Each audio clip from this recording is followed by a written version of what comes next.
Marianne's topic today is the science of getting rich. Listen, people talk about money. Money is not everything, but every time you turn around, they're asking for money. So in order to take care of business, we have to have money. So Marianne, what a perfect topic. Okay, the science of getting rich. Marianne has always been open to living an expansive life and would love to guide you on that process. She knows what it is like to struggle coming from a long-term abusive relationship. She finally sought support from family and friends. Now Marianne is able to embark on a life using enhanced awareness of spirituality. She is currently in a healthy and loving relationship. Let's give it up for our dear and amazing friend, Marianne. Thank you. Thank you, Diane. Very, very grateful and happy to be here. And thank you, Diane and Olga, for giving me the opportunity to speak on this platform, which I just love this beautiful community, as you've said as well. It's just, it's very supportive and it's the sort of community where the speakers and the people elevate each other, support each other, and we just can learn and grow and evolve through this group and community. And yes, and today I am excited to explore some of the concepts of the science of getting rich. And I'm just going to share my screen here. Okay, so the science of getting rich. This is a book that was written by Wallace Wattles. It was quite a long time ago, over 100 years ago. It was published in 1910. And what drew me to this book was, I probably received it 3-4 years ago, a copy of this book in one of the other groups that I'm involved with. But then it's what drew me to this book when I first read it. First of all, it's a very short book. It's only like 77 pages, but the concepts and principles in there are so powerful. And it's just, it's like he's stripped away all the non-essentials and just given you, like a very, very few specific things to work on and to live and think about.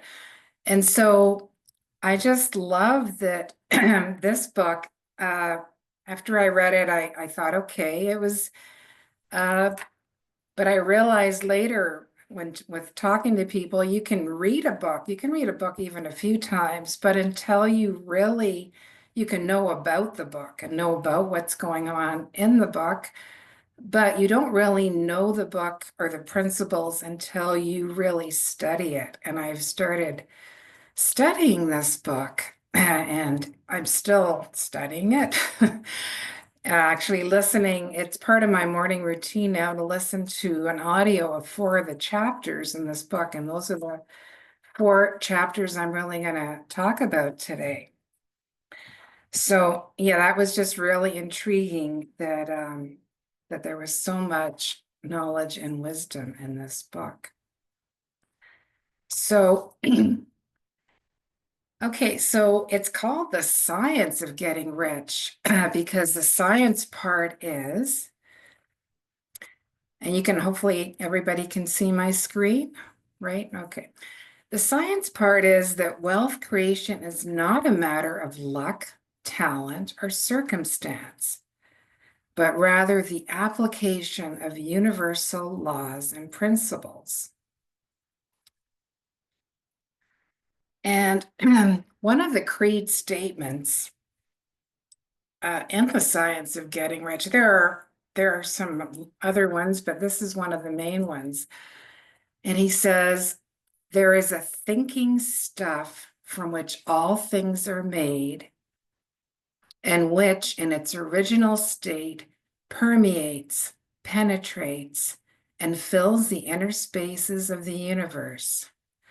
A thought in this substance produces the thing that is imaged by the thought.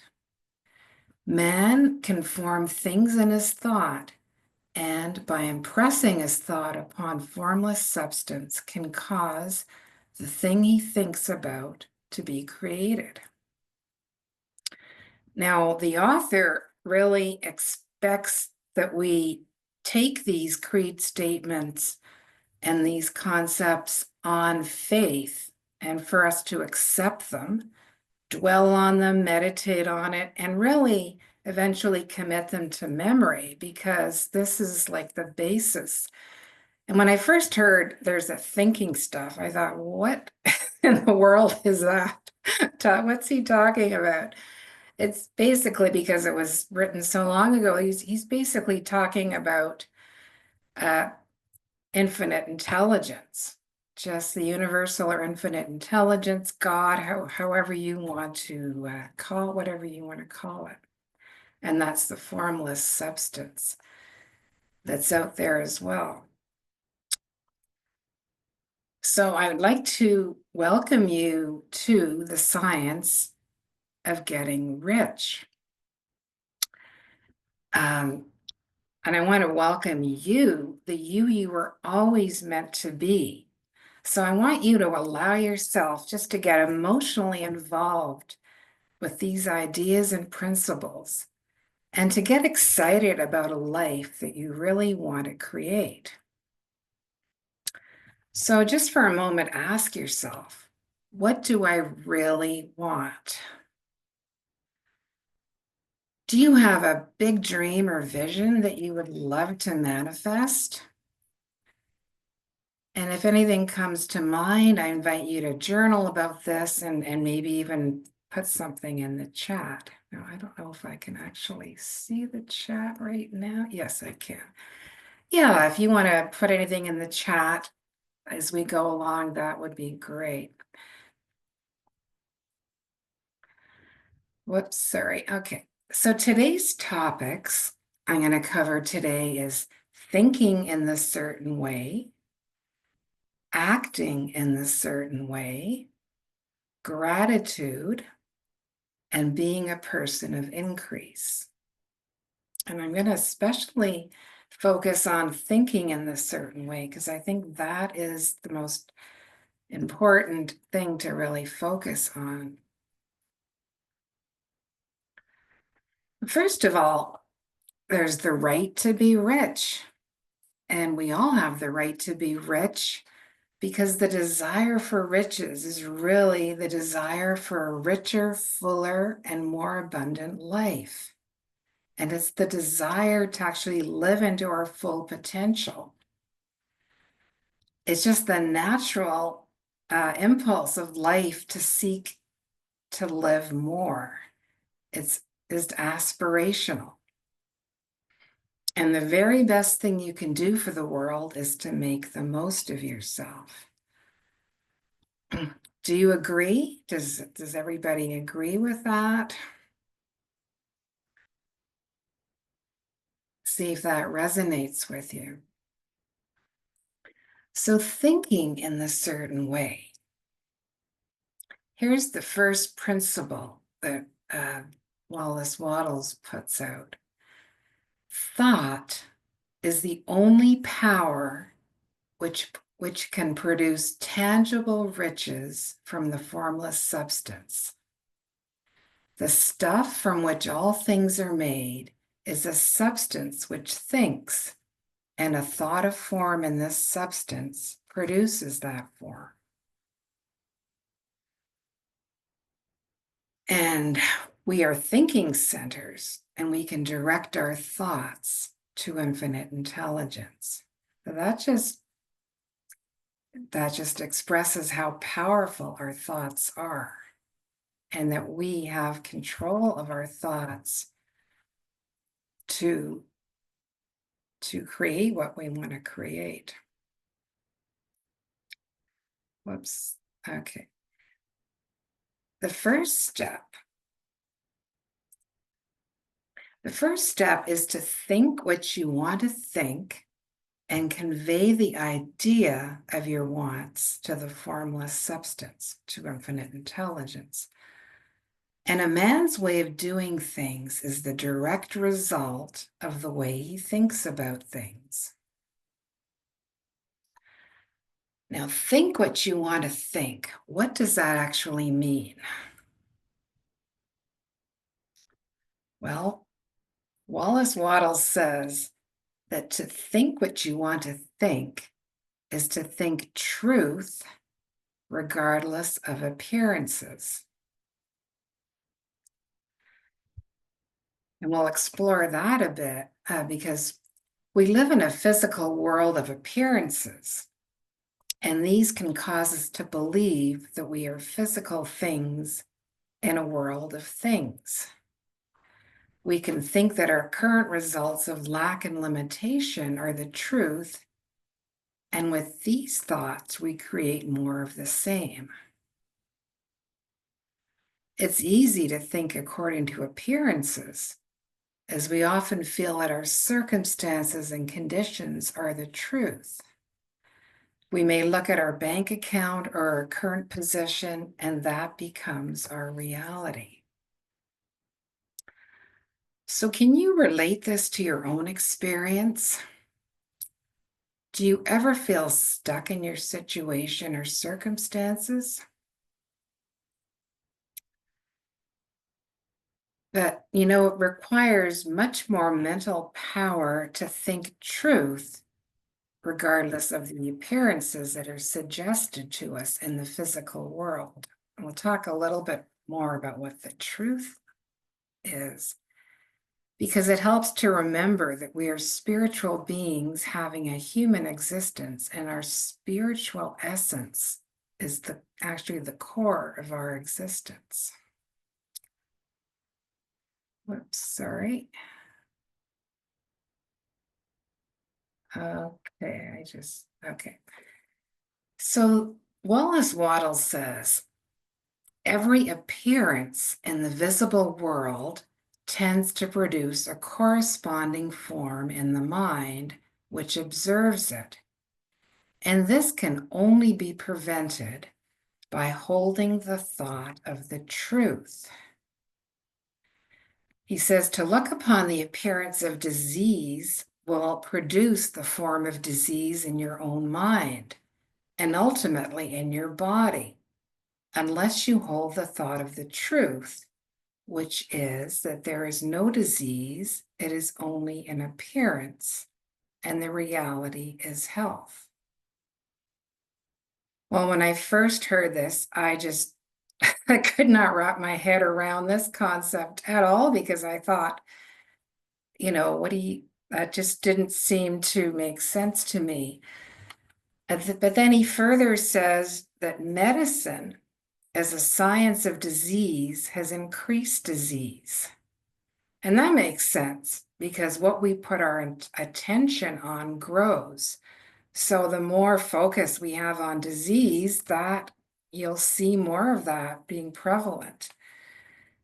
And then when I looked into this further, I realized that when he speaks of disease as an appearance, rather than denying its existence, he encourages us to focus on the underlying truth of health and wholeness that exists at a deeper level.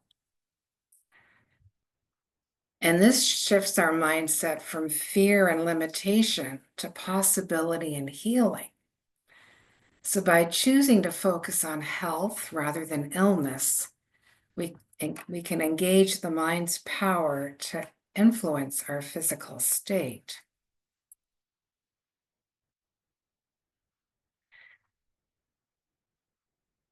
And so to acquire the power of thinking truth, regardless of appearances, you must remind yourself of the basic fact that is behind all appearances.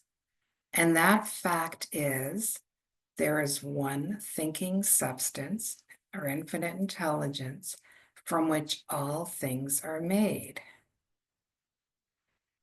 then we must grasp the truth that every thought held in this substance becomes a form, and that man can so impress his thoughts upon it as to cause them to take form and become visible things. And when we realize this, we lose all doubt and fear, for we know that we can create what we want to create, we can get what we want to have, and we can become what we want to be.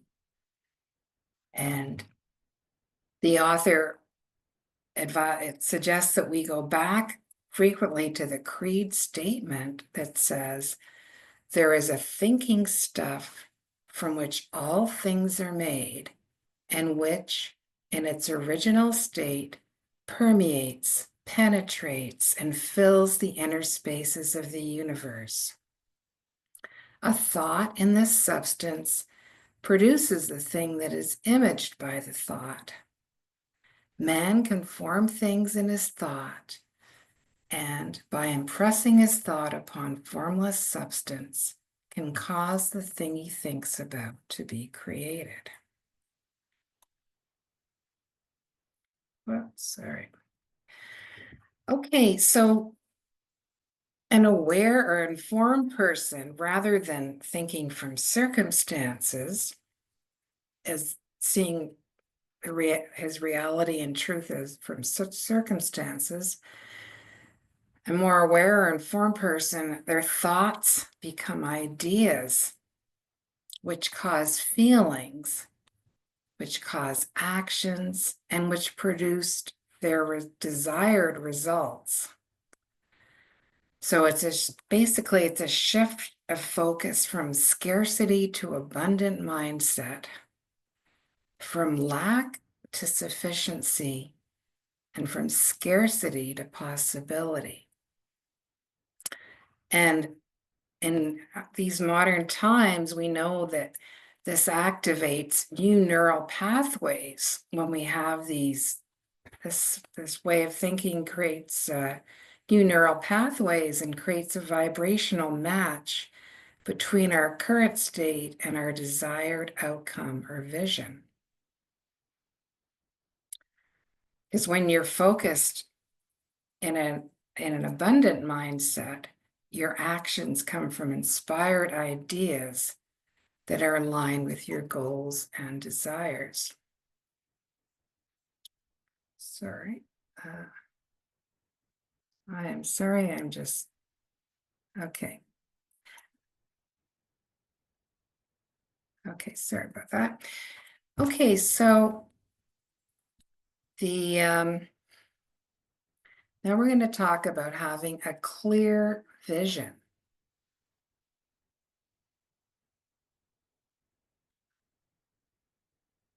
All right, okay. And that is part of impressing your wants on the formless substance, on infinite intelligence. And just consider that your vision is actually your truth and reality.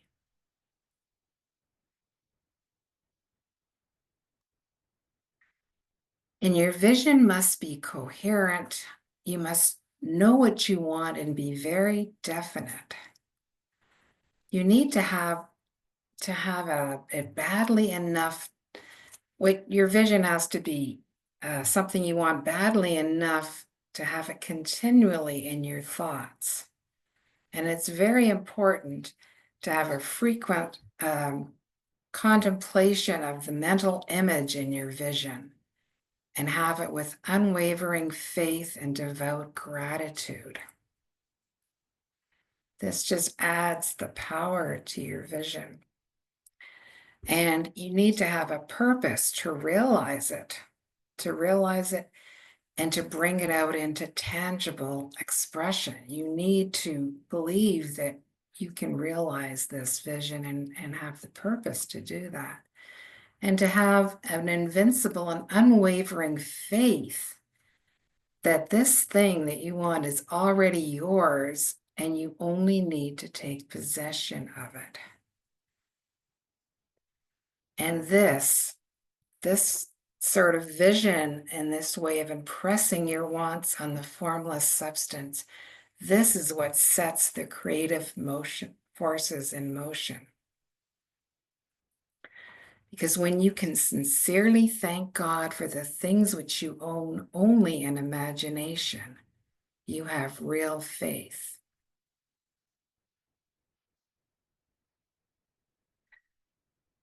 Now, it's good to notice where your attention is, because you can't really retain a clear vision of wealth if you're constantly turning your attention to opposing things.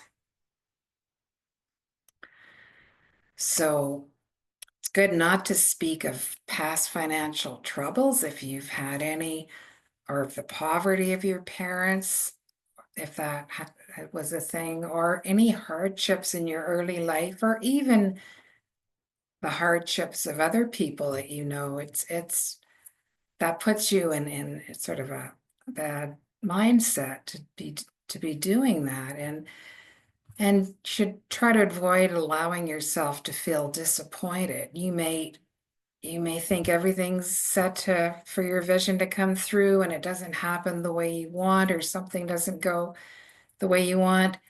That you should not feel disappointment. That just means something else might be coming up later that might be even better than what you would imagine. Anyway, when you feel disappointment, just notice it and pivot and change it to more empowering thoughts. And always speak in terms of advancement, because to do otherwise is to deny your faith, and you can lose momentum in achieving and your vision and what you want. So here's a bit of a reflection. I just want you to consider, how might you think in a certain way to increase your success? Do you habitually think what you want to think? And do you clearly impress your vision on infinite intelligence? I just wonder if any insights, or if anything comes up for you about this. You feel free to journal on it, or to put it in the chat if you like.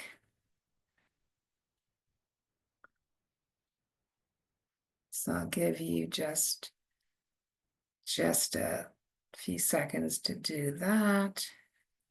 Yeah, I see people saying never feel disappointed and speak negatively about yourself. Focus on what you want. And don't know if I've missed any other chats.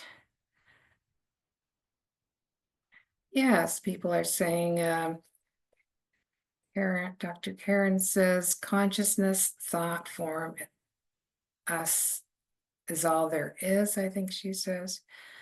Yeah, so anyway, see if anything comes up for you that maybe you could be increasing in your life. So now we get to acting in a certain way. So thought brings all things to you, but must be accompanied by personal action. Your personal activity must be such that you can rightly receive what you want when it reaches you. And Wallace Wattles says, by thought, the thing you want is brought to you. By action, you receive it. And that means by thought, the thing you want is brought to you. You're sending things in motion for it to come to you, but you need to receive it with your action, which we'll talk a little bit more about. And you're to put your whole mind into present action. And you should act now. You don't wait for a change of environment before you act, because you get a change of environment by your action.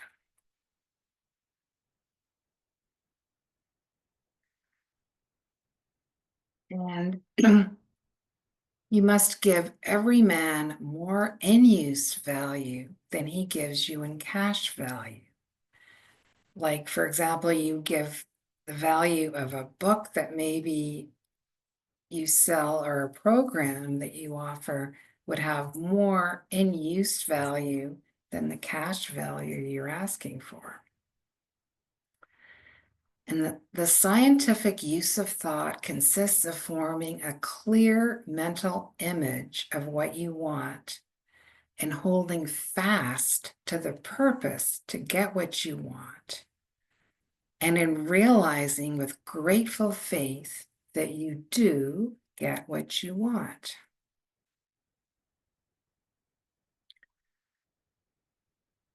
Now, you're to act now on the people and things in your present environment.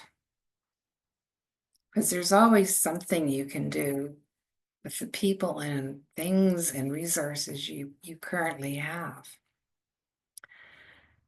And you're to do every day all that can be done in that day. And this is not to say you should be overworking, working like crazy hours, like 20, 15-hour days or something. But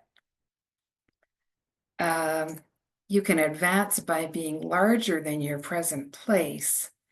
And the key is to have efficiency in each action.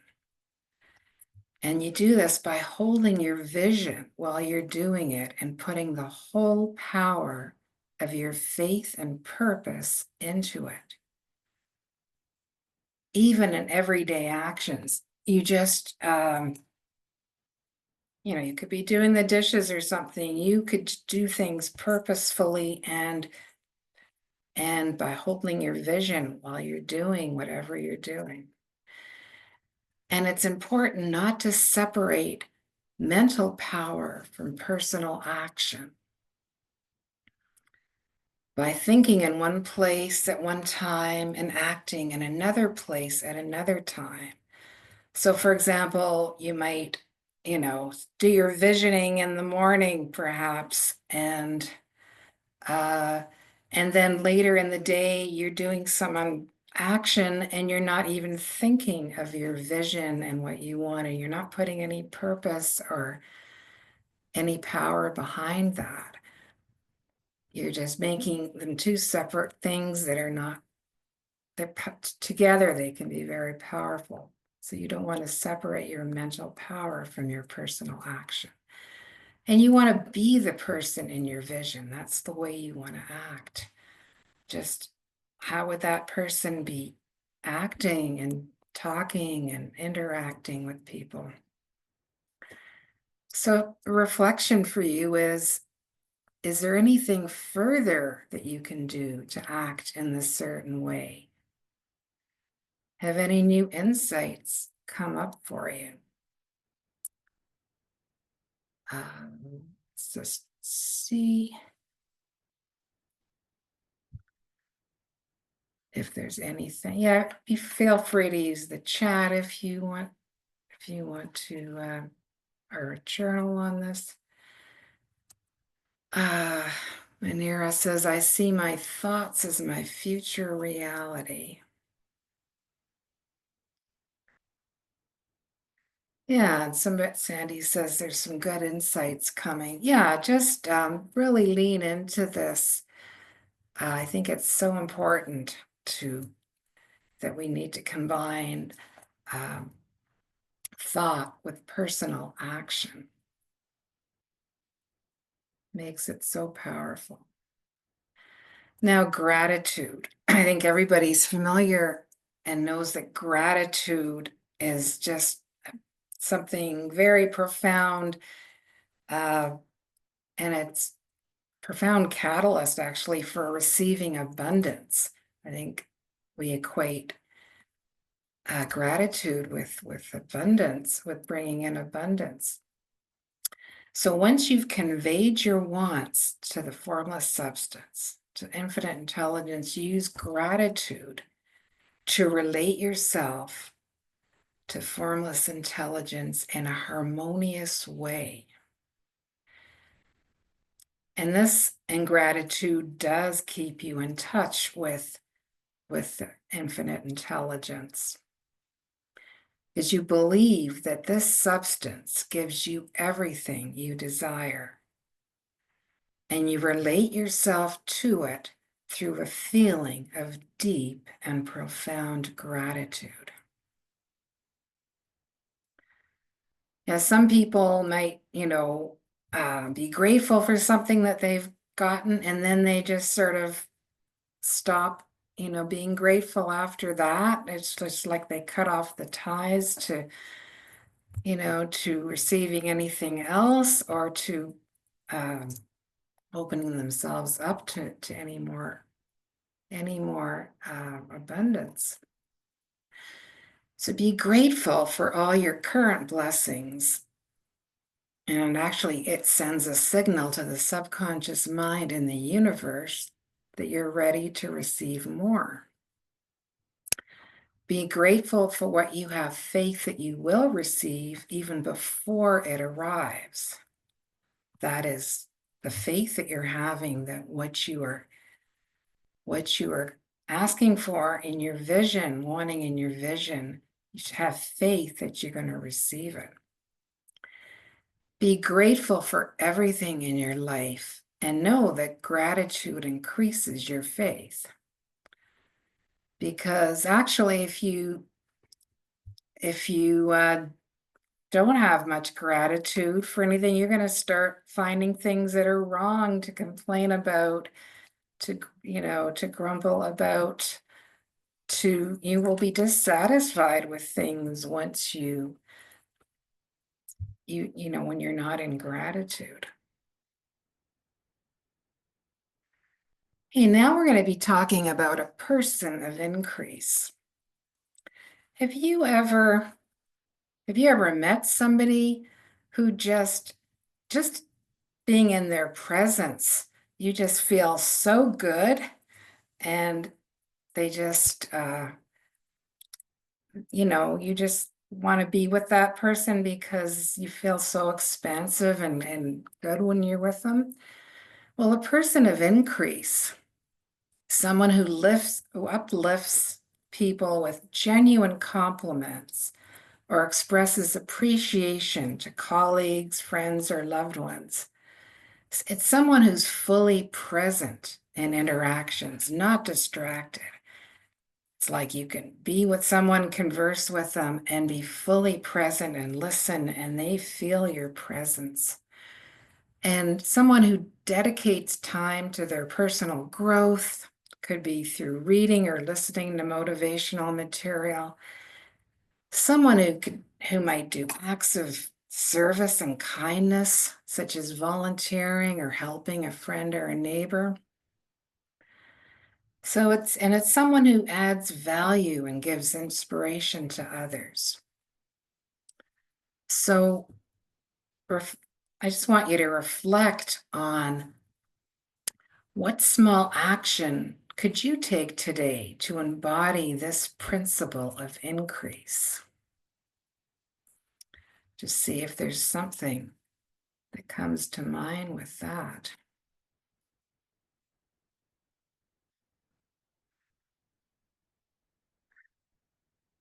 Yeah, that's just a reflection you can have there.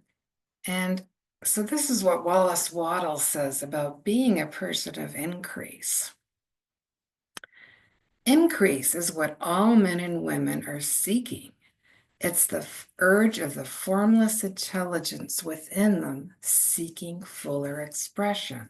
It's just like the right to be rich. You're seeking fuller expression.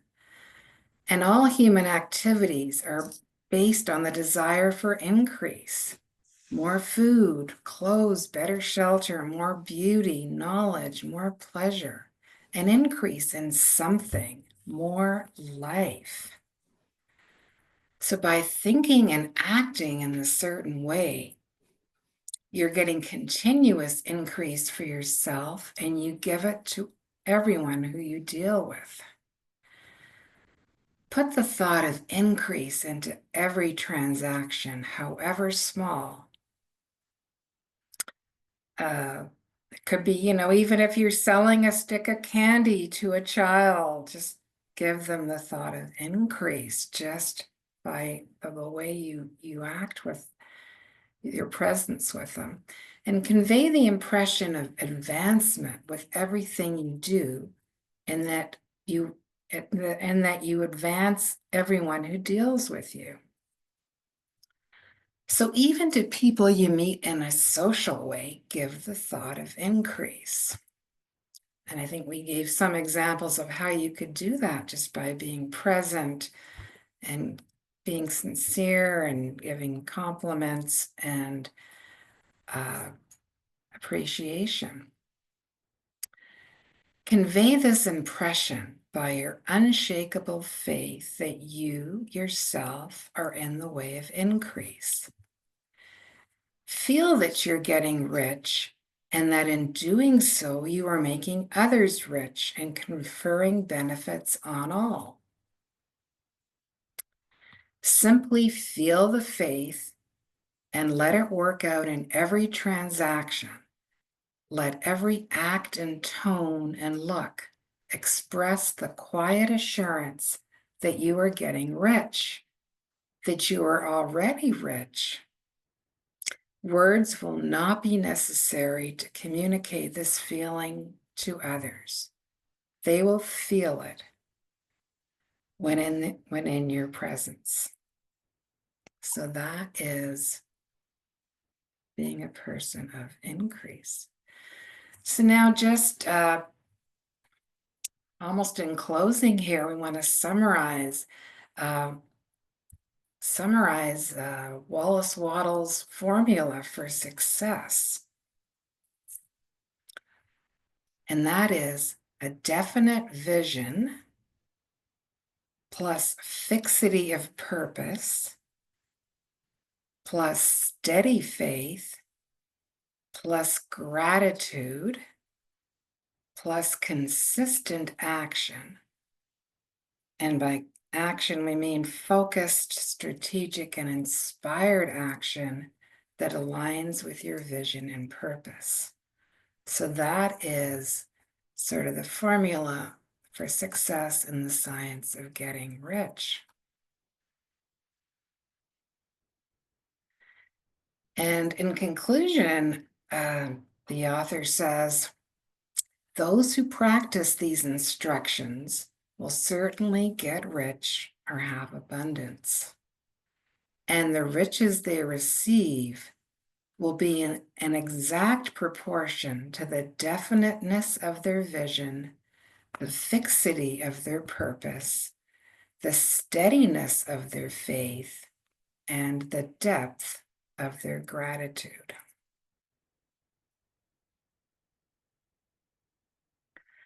And my closing thoughts here are that, these are very powerful and important concepts that you could really dive into and really, really embody. And these concepts can absolutely enable you to create a life that you love. And I believe that our dreams and our lives and our dreams really, truly matter to us and to the ripple effect that we give to everyone. And also, I acknowledge it's easy to get stuck and feel that change can't happen in our lives. So I offer valuable breakthrough sessions to help you get clarity on where you currently are and where you would love to be at achieving a full spectrum life of joy and abundance. So I would love to support you on your journey to ignite an even more amazing life. And I invite you to book a free Ignite Your Amazing Life breakthrough session as my gift to you. And I've got the link in the QR code there if you would like to click on that. And yeah, and I'm also, I think, offering, I guess afterwards, Diane and Olga will probably be sending out my other gift, which is the chapter I wrote for for an anthology book called Limits Are Lies. That will that could be going out as your gift as well later. And I just want to thank everyone for being here and for tuning in to this presentation. And I hope that you've gained some insights and gotten some valuable information. Thank you, Marianne. Let's give it up for Marianne. I know we're closing in on time, but I see a question from Sandra Smith. Does everyone get a chance to scan the QR code? Because we're gonna answer a couple of questions and then we're gonna move right into Sandy because time is ticking away. So Marianne, Sandra's question is, does the formula have to be communicated in a specific way or order? I'm not sure I understand exactly what she means, but in a certain way or order. I think it's, well, I don't know if it has to be in a certain order, but you want to have all these things in place. So you want to have the definite vision. Where is it here? Definite vision, fix and have a real purpose that you will bring this into manifestation. Steady faith and gratitude and consistent action. These all, I don't think it has to be in any specific order, but you should try to have all these in play, all these things going on, you know, to whatever degree you're able to, and that will, you know, will definitely help you achieve what you want. Okay. So I know we're coming run up on time, so let's, if there's any, Marianne, if you could stop share. So Okay. I yeah, can so this way stop we my can see if there's share. any hands, if there's Yeah. anyone have any additional questions. Okay, that's Good. perfect. Yeah. Thank you. Any, Okay. are there any additional questions before we move on to Sandy? This was a great presentation. I thank you so much. Oh, Dr. Karen, go for it. Oh, you're muted, Dr. Karen. Okay, how about now? Yeah, I can hear you. Thanks. Hi there. I just read a book on consciousness, and to me, it sounds so similar of what you're saying because I said this before. It's like a still pond with the potential for anything happening, and then your thought with the detail, the directness, the intention behind it arises out of this still pond and becomes manifest. That's the way I look at it. Is that similar to what you're saying?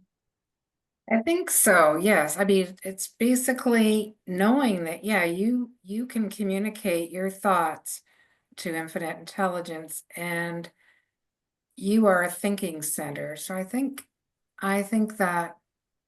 from what I heard, I mean, it would be probably pretty similar. Because you use the word formless, so I feel like I can't see it as a total vacuum of air, but I see it more like a watery thing. Well, yeah, I think at that time they called it formless substance. It's like infinite intelligence. It's like when he says it permeates everything, every space. It's everywhere. It's like we're in it. We are part of it. We can create in it because we are part of it. Yeah, the language is a bit dated, but it's just the power of thought is there. Thank you. I Dr. appreciate Karen. it. Thank you. Thank you, Dr. Karen. Thank you, Marianne.